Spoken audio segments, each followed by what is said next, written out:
The Outdoor Show. It's the program that puts you into the peaceful and beautiful home of Mother Nature. It moves you back to that calm fishing pond up north, one step away from Lake Michigan, or into your hunting blind on a brisk fall morning. The Outdoor Show. It's a peaceful program.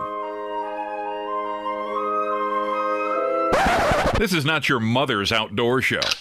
This is the WHTC Outdoor Show, hosted by a guy who literally has hunting in his name. Tom Meddendorp is Dutch for Village in the Maiden, or King's Hunting Ground. Your co-host, sometimes, is Tim Becker of Powderhorn Guns and Archery. It's time for what really happens when the guys go up north on that hunting trip. It's time for the WHTC Outdoor Show, presented by My Firearms ETS. That's MI Firearms ETS on 1450 WHTC, Holland's news leader.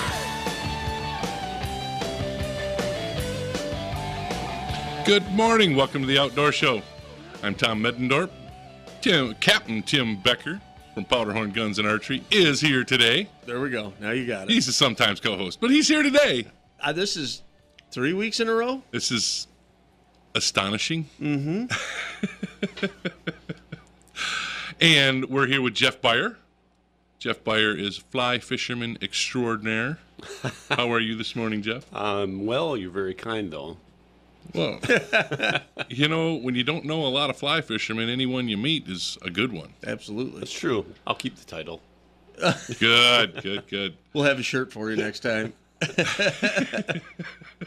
Get one of those 24-hour or 1-hour T-shirts. Yeah. When they make them up in an hour.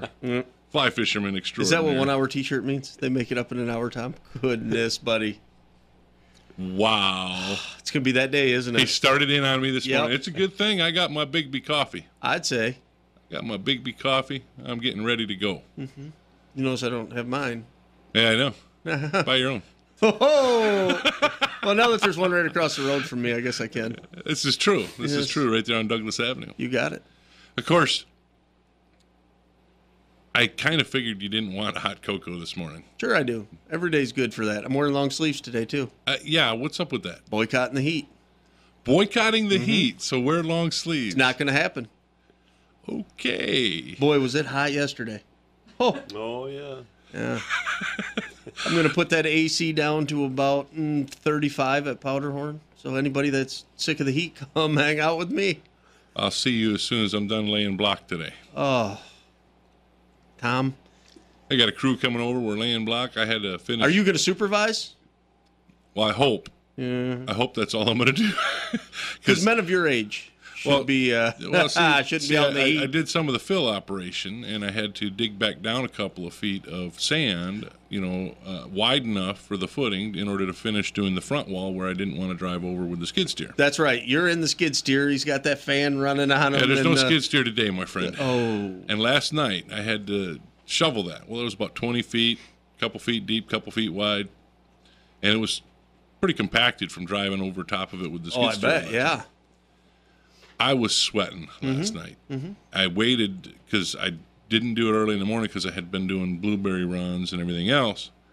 Well, I waited till I figured it would get cooler when the sun was going down. Cooler, right? You should have felt Lake Michigan. I made Lake Michigan. Oh, gross. No, last night we went out in Lake Michigan, and it was so hot on shore, and as soon as we broke the pier heads, it was probably high 60s. Oh, come on. Oh, it was unbelievable. Thanks for the invite. No problem. Yeah, just like your hot cocoa. Well, yeah, there you go. Yes, you bring me hot cocoa, you can go fishing. I have. You have? I have, but there's you won't no proof. Me. You keep calling me Jonah. Well, yeah. Last time we started out in ripples and ended up in 48-footers. It was terrible. Hey, you almost fell over. Mm-hmm. You would have been Jonah getting swallowed by the whale. Mm-hmm. Well, that's it. I said, I'm sitting down. Yeah. And anyway, so it was about 60 degrees, but what were the fishing conditions like? We held out until 6 o'clock to leave the. You held out till 6 to put the lines in the water? No, to leave the dock. There was so much fog that rolled in, and it was so thick. I had a friend on the end of the pier fishing. What? And he couldn't see Big Red. It was, come on. Oh, it was thick. Lake Mac and inland was wide open, no fog at all. And right around 6:30, it started to lift to where you could see a quarter mile. And by the time we went out of Holland and headed down towards Saugatuck, and by the time we got to Saugatuck, you could see for miles, I bet. Wow. Yep. So we waited for that fog to lift just to be safe. I'm not going out in that. And, we had a lot of fun. Fishing wasn't hot and heavy, but we caught fish. We had fun. A lot of laughs. Water was flat. Really? Yeah, just beautiful Nice. night of fishing. And I bet it's flat this morning, too. yeah, I bet you're right, especially with last night it laying down. Yeah. All the breeze quit and everything. Yep. It's like, whew. Yeah, so we had a lot of fun, and we tried the new spoons at the shop that we started carrying, the imposter lures, and that took all of our bites yesterday over the meat rigs and everything else. Nice. Yeah. Nice. Caught a nice king, and I lost a big laker. Real You did? big. I hate to admit it was me, but The Imposter, is that the one that's got that? yeah, that it's action an to it, imitation the 360 Yep, action. it's the imitation meat rigs in a spoon, and that was just hot. Nice. Yep, that was. I should have brought a bunch more and lined the boat. I think we'd have really done well. Those spoons flat work. That was the first time I gave them a really good shakedown test, and it was definitely worth it. Nice. Well, if people want to get those, they got to get on down to 127 North River. That's just across the bridge on the east side. Yep, sign up for your Asian carp while you're there. Oh, definitely. You got to We'll sign up take for you out Asian there carp. and do your part. Jeff likes bow hunting. I do. Jeff, you should book a hunt and come down and shoot them jumping fish. Where do you guys do that? Illinois. Oh, really? If I'd have said Michigan, you would have got worried, wouldn't you? I would have. Yeah. I would have sweated Yeah. that one out. No, Illinois. We do that. Yep, down south there, and it's a riot. And today would be the day to be on the river with it hitting 90 degrees. Book it right now, Jeff. Have him take you. Is it a day trip? Yep, it's a day trip. Excellent. Yeah, That sounds like a lot of fun. yeah. I'll give you some information. Yeah. He's in. He's in. I am Perfect. in. Yep. I am in. I guess I'm practicing for bull hunting anyway, so this is perfect. Well, there you go. Well, it's especially perfect if your deer are jumping when you shoot them. I tell you what. Which they tend to do when I take a shot at them. That's right after we take a shot at them. I know how that goes. Well, speaking of deer hunting, antlerless deer applications are on sale yet till August 15th. You got to make sure you get those. Yeah, that's good. Thanks for reminding. I forgot they came out on the 15th. Yeah, I believe they started on July 15th, and Yep. then they're on sale until August 15th to get your applications in to get drawn for your antlerless deer. Here's another interesting item. Judge upholds law enabling Michigan wolf hunting. Remember, we had the whole thing last year with the vote Yep. and everything else, and then the NRC had the right to go ahead and do the hunt because of the let's see, what's that called? Fish and Wildlife Conservation Act. Yeah. Scientific I'm Fish trying and Wildlife Conservation Act. If it's scientific, then they can base their decision on science, and we had that pass, Good. which negated the other votes Yep. on the wolf hunt. Anyway, then the HSUS or somebody filed a lawsuit. That lawsuit then got a verdict of the wolves were still endangered or whatever, but I guess that's not. The judge couldn't do that. Yeah. and then we went ahead with. Now there was another case here in Michigan, up in Marquette, and they upheld the law that empowers appointing the panel to allow the hunting of wolves. Good. So that went in. And we've got a caller. Good morning, caller. How are you? Morning, Tom. Hey, how are you, Bill? Good. I talked to you last week about finding some trap turtles. Yes. I don't know if Herb called me or we missed his call, but it's a no-go. So if you could call him and tell him that. Okay. Oh, it can't be done? No, they don't want. They want to keep him. I don't know why, but that's the ruling here. So Oh. I We'll guess make sure that he gets that message. they don't like the ducks.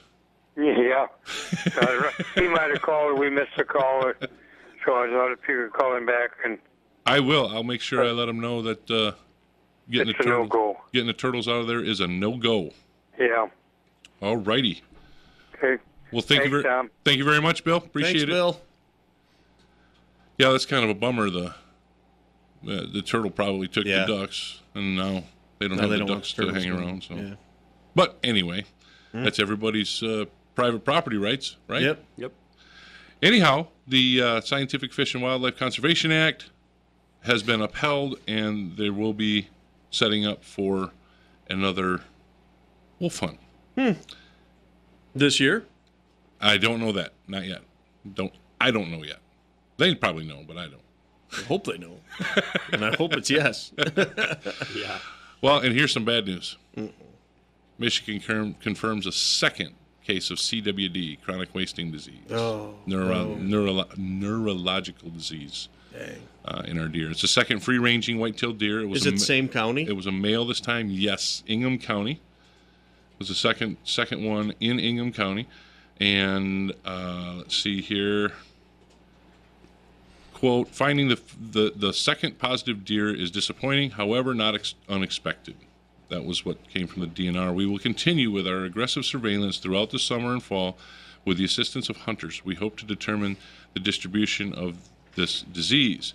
Well, they encourage people to contact the DNR if they see any suspicious. Yeah, if the deer is skinny, looks like he's acting funny, or acting, let's see, if it's unusually thin and exhibiting unusual behaviors. Yeah. That's kind of broad term, but for one example, acting tame around humans and allowing someone to approach. In other words, they don't spook off and run away.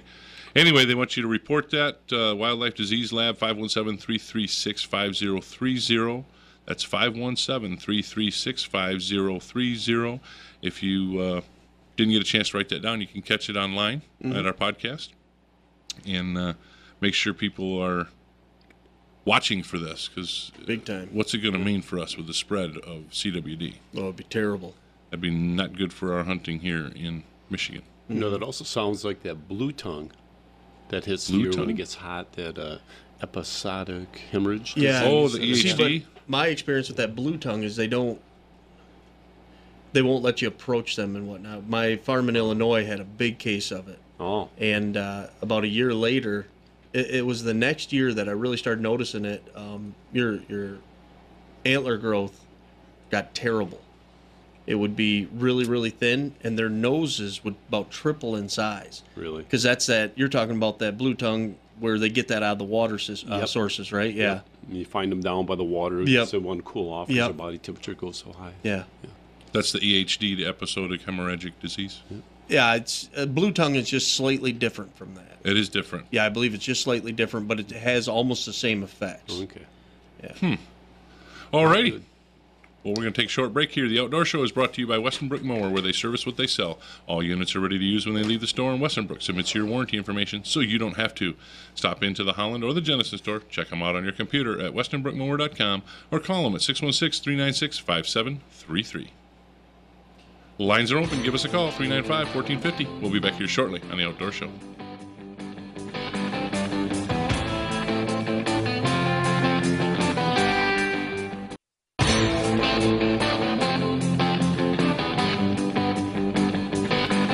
Awesome place. It is.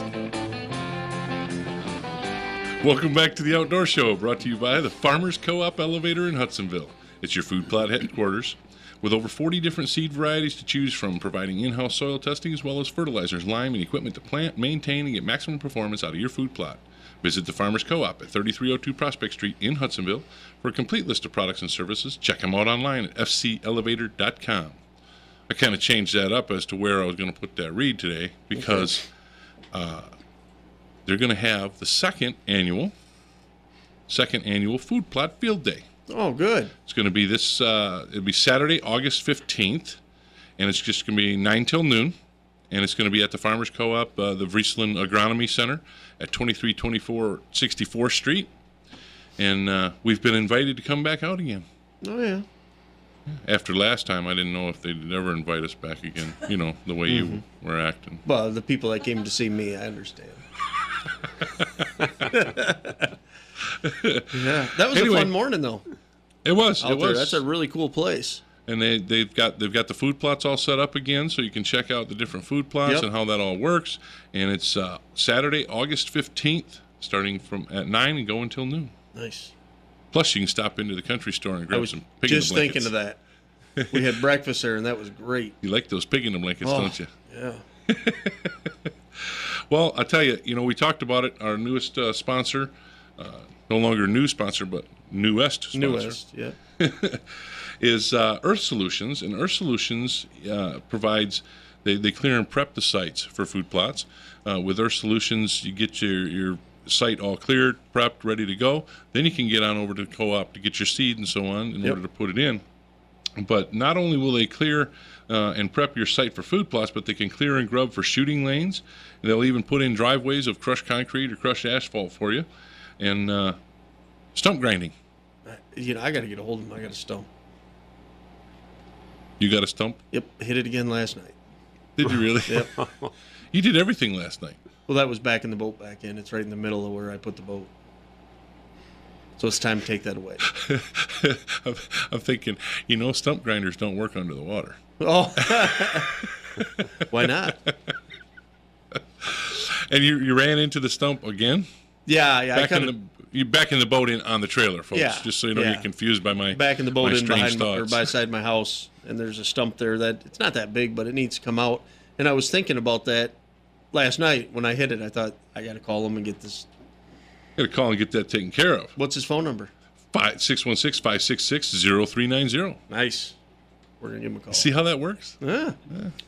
Perfect. Well-oiled machine right here. Jeff, you almost seem like you're contemplating your cards when we play euchre. I am. You got to win, man. It's a lot of competition with that group. They're really, really good. No, it's just that we keep going back and forth and leaving you out of the conversation. We really should talk about some fly fishing. I'd say. I'm just thinking, because this is the short segment and all, and but we should talk about fly fishing locations. Yes. That the possibility exists down here. Yes. A lot of times the fly fishing is, you go to the rivers up north and so on, but there are some opportunities down here to go fly fishing. Yeah, there definitely are. But a lot of that, depends on the time of the year that you're fishing, because you want to make sure the water is cold. And this year actually has been pretty good for that, because it's been, for the most part, a pretty cool summer, and the water temperature stayed low. Yeah, we finally got a hot day yesterday. Yeah, exactly. So this is abnormal. But other than that, it's been pretty good. The Rogue River in the spring is extremely good. There's some streams down in Allegan for brook trout that are good, but you got to kind of find them. And the nice part about that is that if it's good in the early part of the year, the bugs aren't out yet, at least the mosquitoes. Right. So, but now this time of the year, really one of the best spots to go to is the Muskegon River, below Croton Dam, basically between Croton Dam and the city of Newaygo. It's good, wadeable water. You got to be careful though, because on the bottom side of Croton. Yep. Before you get to Newaygo. Yep. When you go, you could come off by the park there. Yeah. I can't remember the name of the park. It's just at the bottom of the dam. There's a park there to launch boats and canoes and stuff. Yep, and that's where a lot of guys go. And then if you go a little bit farther down, like you're going downstream, there's Pine Street. And if you go, if you're going down to Pine Street and you take a left-hand turn, there's going to be another DNR launch right over there. In between that section by itself, the easy wading, lots of fish. It's fantastic. Nice. What are you catching this time of year? It's mainly rainbows. They stock them for rainbows, and there's also a lot of brown trout in there. But the key this time of the year is just going at night when the water level's cool, or the water temperature is cooler rather, and shortly before dark. Then right before dark. Or first light, pretty good too. First light's good too. Okay. Yeah. You just want to avoid the middle of the day. Yeah, and going to the Muskegon there, we're talking about an hour and 10 minutes. Yeah. Yep. Maybe max to get there. Yep. So that's not a bad trip to get there. What would you use now for them? There's really three Fly bugs. fishing rod with some line on it. At a lot of distance, if I'm out there, just stay away from me. It gets ugly when I fly fish. And that's the great thing about the Muskegon, because it's wide and it's open. And what I would use, the three ones that I would recommend using is that there's a scud pattern. It's a shrimp. So it's a small little scud, maybe 16, a number 16 or a number 14 hook. Either that or a hare's ear in the same size. A hare's ear nymph is just a pretty generic, nymph for all different types of fish in there. And other than that, caddisflies. Cinnamon caddisflies are the dry fly of choice over there, it seems. Now, is that all floating? The dry flies are. The nymphs and the scuds, of course, are under the water.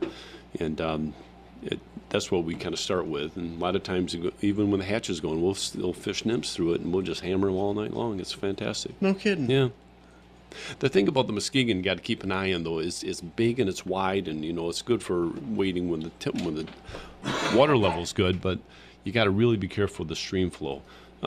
It gets up there, the current, because it's amazing how powerful that water is. I mean, we all know that, but I always like to I have a rule of thumb myself. Now I'm 5'10", 175 pounds, and if I look at the gauge height and the flow, I'm not going to fish for anything under or over rather 2,000 cubic feet a second. And at the gauge height, and there's websites you can go to find all this stuff. Oh, you did numbers. Boom. Numbers and units of measure. Yes. And Tim just went starry-eyed. Oh, yeah. I thought, how am I doing this? Tell my buddy, jump in first, see what happens. Nope. There's a phone app. Yeah. Oh, is there? There is. There's an app for that. I didn't know that. There's an app for that. Well, anyway, if you're going to go fly fishing and you're going to head up there to the Muskegon, well, it's a good idea. Stop off at Biggby and get your coffee before you go, because it's not just a coffee shop. It's an experience. Boom. Right? That just happened. Yes. And anytime you patronize one of our sponsors, make sure you tell them you heard about it on the Outdoor Show. That includes the Advantage Marine in Zeeland, Farmers Co-op in Hudsonville, Westenbrook Mower, Powderhorn Guns and Archery, Earth Solutions, and Michigan Firearms. Oh, there it is. Lines are open. Give us a call, 395-1450. We'll be back here shortly on the Outdoor Show.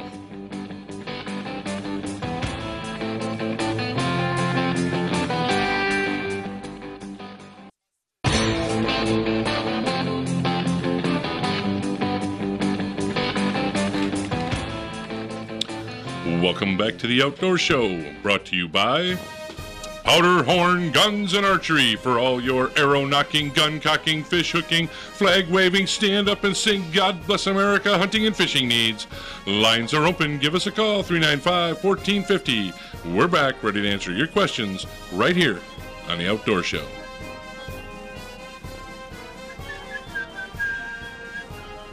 That's all I got. It just wouldn't be the same if you didn't have that, that little whistle. Funky little whistle. Well, if we call that a whistle, that's the best I got. It's more like air escaping out of this head. Yeah. Oh, excuse me. So, back to the fly fishing. I want to know a little more about fly fishing. That's something. Are you sure you want to know more about fly fishing? I do. Did that just happen? Did you see that? That was great. I saw that. Okay, just so the listeners understand. Yeah. When you're doing a radio show and you're the producer and you got to get up after bringing everybody back in, take your headset off before you walk away. That was wonderful. I wish we had the webcam going. I do too. That would have been great. That's the second time that's happened too. Today? No, just on the show. I'm just glad I was here for this one. I couldn't believe what I was seeing. You got to picture it, folks, when somebody gets up, starts walking, and their head just goes, whoa. Yeah. No, that's something I've always been interested in, but when I've tried fly fishing, it's ended poorly. Really? Oh, yeah. I've hooked myself. I've hooked trees. Yeah, it's the ear. It's the ear thing. Look at his piercings. He's got like 3 or 4 on his right ear. Yeah. What did you call them? They were...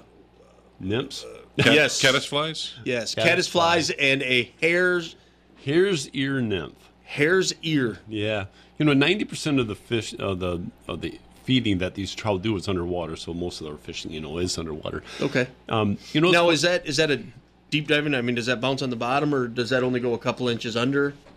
They're usually weighted, so by the time if you're standing there and you're going to fish, you're going to cast out, if you will, perpendicular to the water flow. So if it's going for Jeff, that was more than 4 letters. You just confused him. You said perpendicular. I'm not winning here. He gets confused when you do that. The fly will sink. Yep. You're going to go across the river. Cross the river. Boom. Perpendicular, across the river, not with the flow. Right. Across. And it'll bounce on the bottom, and usually that's when they pick it up. But oddly enough... So they're bottom feeders? Yes. Okay. Yeah, they're sitting right there. They're down by the rocks, and, they're just darting in and out of the rocks to, get this stuff. But oddly enough, as you get done with the swing of the nymph, all of a sudden your fly will come to the end of the line, right, and they'll start rising up the water column. And when it does that, there's something about it going up the water column like that. Wham! That's when they hit them. Oh, no kidding. That says live food. It does. Fresh. It says something's trying to get away from me. I'm going to go fresh. get it. Yeah, exactly. Now, which one did you say was a shrimp?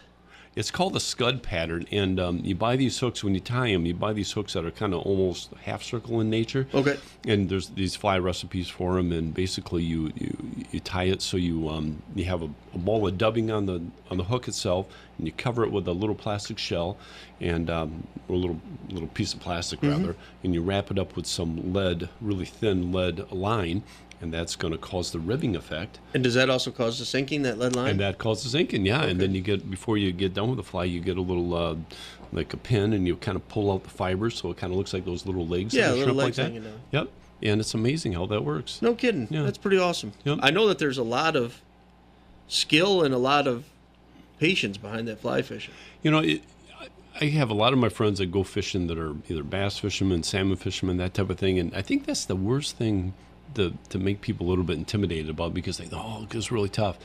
As long as you have a reasonably calm day with the wind, because the wind will mess up that small little line and you get wind knots and whatnot. But I think if you know how to fish and you do other sorts of fishing, I bet you within 15, 20 minutes you kind of get comfortable with your swing and you're going to start catching fish. Not this dude. Well, we ought to go out. Right? So I would like to try it sometime. Yeah, it's fun. I don't think it'd be that bad.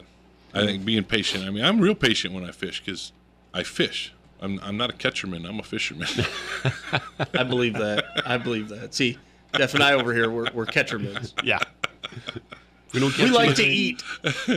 I do too, but and I take a little different approach. And I'm listening to the things you're saying with the fly fishing, because I do a little different approach with cast and reel using blue fox for brook trout.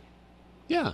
And but a lot of the things you're saying are very similar. When we're shooting for getting underneath a log, so we want it to sink down, and then we want to reel it back underneath the log, but it's on that rise that they're hitting it. Yep. They're not hitting it when it drops in. Exactly. They could care less about it. So you're timing it right. You're throwing it out where you want it to be. You're giving it a little patience, a little time, and then you're starting to wind it back in. Yep. Because otherwise, you try to throw it under the log, and it's not going to go there. It goes over the log, and then it gets hooked. Yes. Yeah, exactly. Yeah. So it is a timing thing. That's true.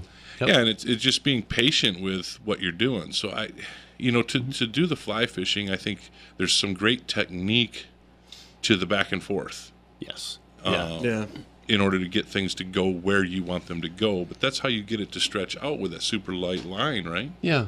You get it to go further and further each time, shall I call it stroke that you take as you're going back and forth? Yep.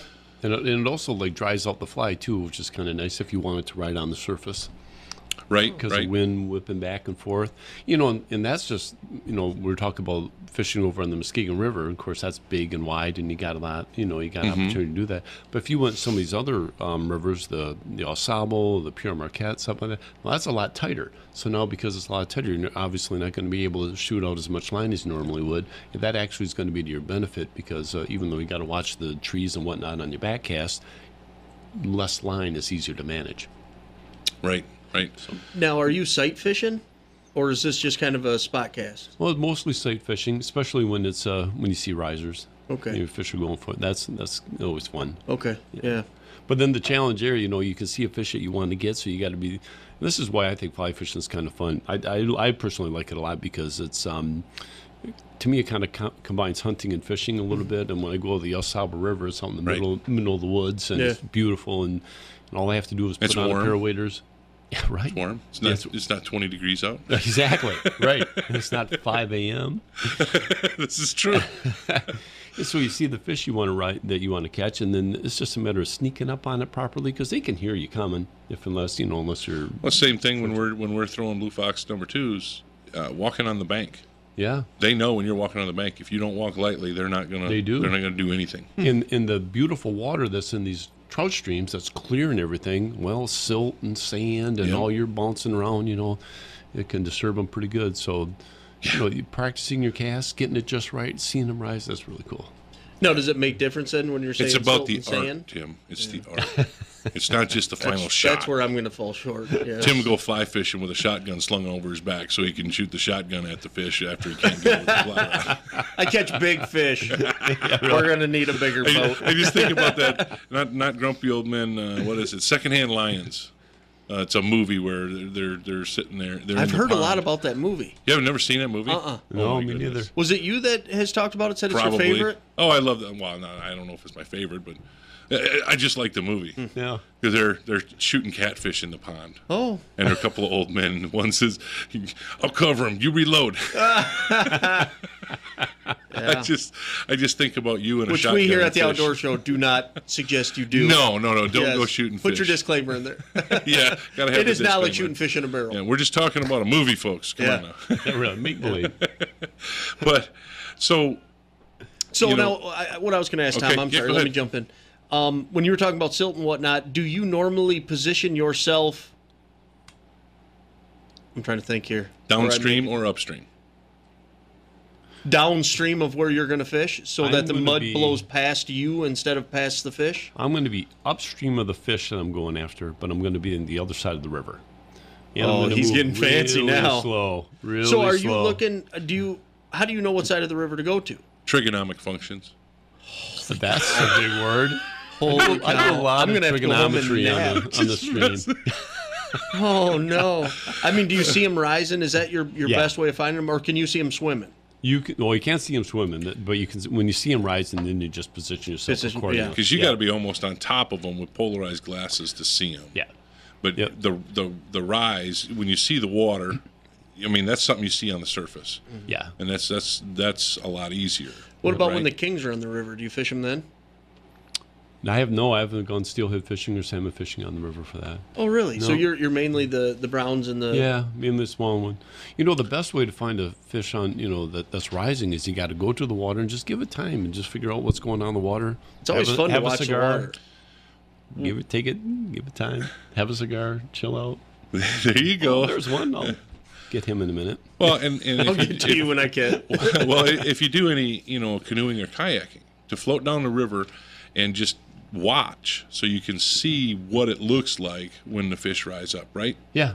Just to know what it looks like is a big thing. Yeah. Or if you want to sit with a line out in the water and just let it drag in the current while you sit in a chair and just watch the river, you can see different things happening. Mm-hmm. I mean, it's like learning to spot deer. Right. You're driving down the highway and you see some woods, so you always look at the woods. Not this guy. Eyes on the road. Okay, 24/7. passengers look in the woods. You're riding down the highway, I hope the phone calls don't come in. but you're looking in the woods to Yeah. see the deer, and the quickest way to spot them is to just look for something horizontal. The trees are vertical, so you look for something horizontal. Well, it's the same kind of thing. You're looking for something that is different in the river, Yeah. and it's not in the same spot all the time. Right. Because sometimes you get some currents and you see something, you think, ooh, yeah, oh, Yeah. wait a minute, he just did that 3 times? Yeah, I think that's a rock. And you're right. You can see them every now and again, depending on what they're swimming over. If they're swimming over sand or something like that, and if it's like they're if you're quiet and they don't know you're there, it's pretty neat. When you say browns, that's the native brown? Yeah. Okay. Yep. The native So those brown trout. get what is the?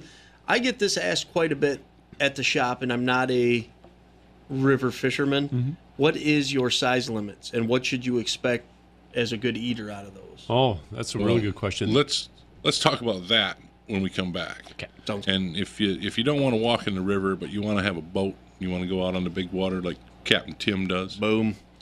Well, you want to contact Advantage Marine over I in did Zealand. yesterday. Well, there you go. Yep.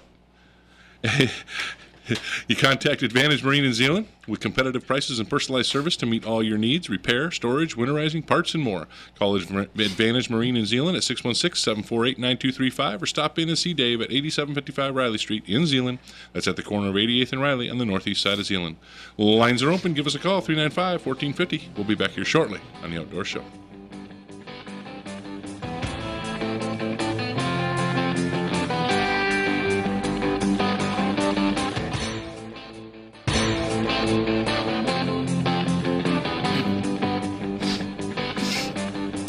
Welcome back to the Outdoor Show, brought to you by Michigan Firearms, your concealed carry and personal protection specialists. Educating people in safe and responsible use of firearms since 2001. You can call 616-218-7328 or find us on your computer at mifirearmsets.com. We're back, ready to talk with you. Give us a call, 395-1450. We're here with, we have our sometimes co-host, Tim Becker. Captain Tim Becker. Captain There you Tim go. Becker. Respect. Oh, golly. Well, Captain Tim is here, and Captain Tim is very interested in what Jeff has to say. Jeff being the fly fisherman extraordinaire. You know, and I've got I got friends that do the same type of fishing that you. Now, Tom, when you talk about river fishing with the Blue Fox, are you using spinning rod and reel? Yes. See, and Ray Bean, his brother Mike, loves that. And just a nice lightweight. Yep. He I have a absolutely loves packable it. one, you know, where you take and break it down. Yep. That's really nice to do because especially with the hiking you do. Well, yeah, because we go through some thick stuff, and carrying a rod, I always worry about busting it. Yeah. Especially when you get the 5 miles back there and you look, Yeah, and then you got to hike it back. But Mike, being a good friend of mine, does it, and to be honest, I rip on him as much as possible about the little baby fish that he catches. Right. While we're in Rice Lake bluegill fishing. Oh, come on, man! But it's always really the fly fishing. I think would be those baby fish fight, you know. With the small rod, they sure do. Yeah, you get a nice lightweight rod and you get a brook trout on there. Yeah. Oh, that's a lot of fun. It's got to be 9 inches, though. Yeah, the sizes. Yeah. The sizes of the fish. That's where you got to look at the regulations for the state of Michigan because they all have different size limits for keeping and whatnot. And different waters, too, have different size limits, right? Exactly. Yeah. Yep. And the thing about it is river fish don't grow as good as they do up in the lakes. Up at the Osaba River, there's a fly shop we hang out with quite a bit, and it's called the Gates Osaba Lodge, and they have a trophy club. And basically, if you can be part of that club, if you get a 16-inch or bigger brown trout, which is not that hard to do. Some of the big ones that they catch during the hex hatches, 20-plus inches, and a couple pounds. That's a big old thing. Yeah. And that's pretty cool. But brook trout, actually, you got to go 14 inches or bigger to be on the trophy club over there. And he's probably catching a lot of brook trout because majority of them are 8 inches and smaller. Yeah. But so a 14-inch brook trout is huge, really. Have you caught one? I had, there's a story behind that. Oh, but we're going to the answer is no. He's right, though. That is huge. Mm-hmm. Yeah. The funny story was me and two of my buddies were fishing on the Osaba one day, and all of a sudden there's looks to be a pretty good riser, and we didn't, of course, know what it is, so we started casting to it. I was casting first. A couple casts, I missed it, and my third cast, I hit a sweeper, a tree that was going over where this fish was rising. So I snapped it off, and I go off to the side to put another fly on. So my buddy Steve walked up, and he gives it a try. Sure enough, first cast, perfect drift, nails the thing. Turns out to be a 15-inch brook trout, and he made the trophy club. Oh. And if I had got my act together, I would have had a good chance to catch that thing. So are these fish hitting multiple times for you? Oh, it depends on the day, but most of the time, though, I mean, you can put them down pretty quickly.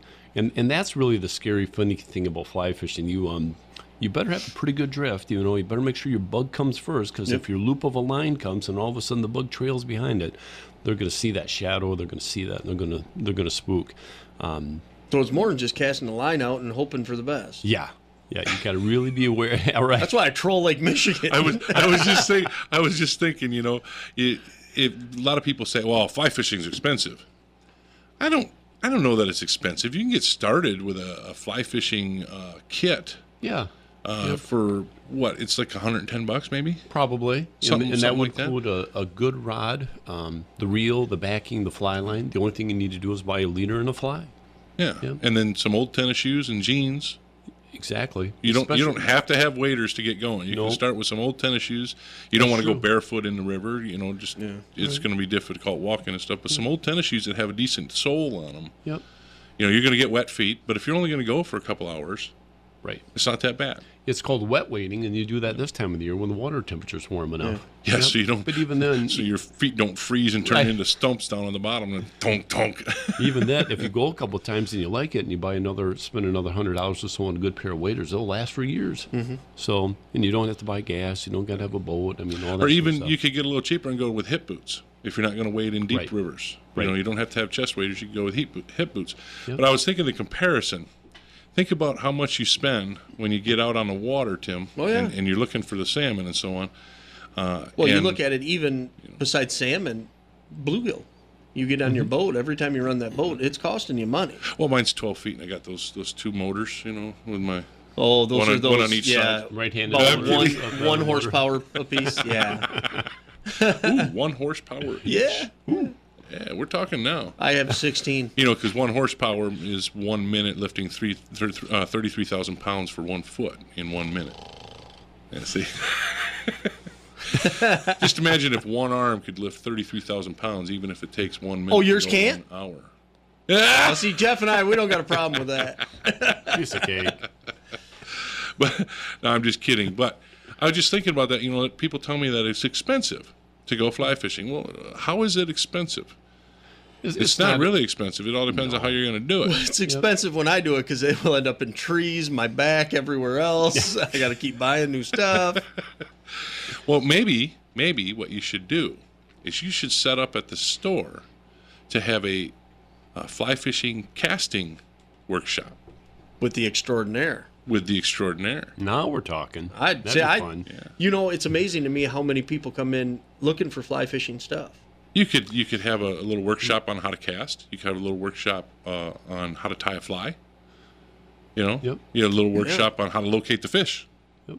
I think you should do that, Tim. And a little workshop for me on Jeff just brings the fish in.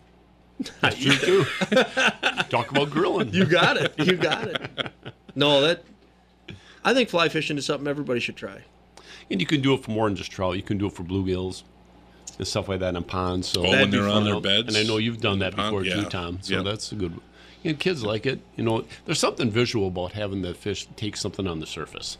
Gets people excited.